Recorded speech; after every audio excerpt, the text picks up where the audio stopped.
I would like to welcome you to NBA 2K20. And, of course, thank you in advance for taking part in this conversation.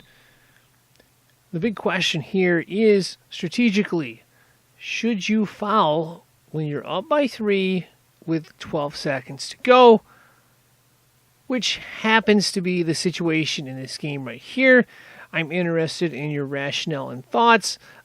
You can kind of disregard the outcome or think in terms of different outcomes. There is an outcome that we'll show in a minute here. But I'm more interested in your thoughts and strategy here. Here are my thoughts and strategy behind this decision here. In this situation right here, I happen to be up by 3 with approximately 13.7 seconds left. They're inbounding the ball, and I get this great idea. Why don't I just foul the guy right away and make him go to the line and shoot 2 free throws? Obviously not going to foul him and make him go to the line to shoot 3. Don't want to have him shooting 3 shots. And my rationale was basically this. He could miss one. He may not miss one.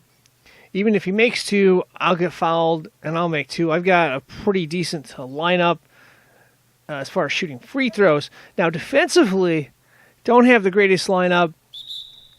I've got maybe 2 good defensive players on the squad. So in the past, when I've played like NBA Live, I might actually sub out here and have like all my most athletic and best defensive players. But in this situation, loaded with free throw shooters. And the thought process here is maybe we get lucky. He misses one. Regardless, when I get fouled, I'm going to have a good shooter shooting those free throws. And that was the decision I made right here. I am curious as to what your thoughts are as far as strategy and so forth in this situation late in the game. Do you just play straight up defense? Would you sub in?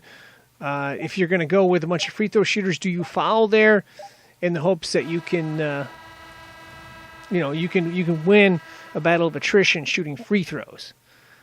And that is pretty much the question as is phrased at the top of the screen. Please feel free to go ahead and leave a comment, as I am curious as to what your thoughts are. And of course, thank you for watching.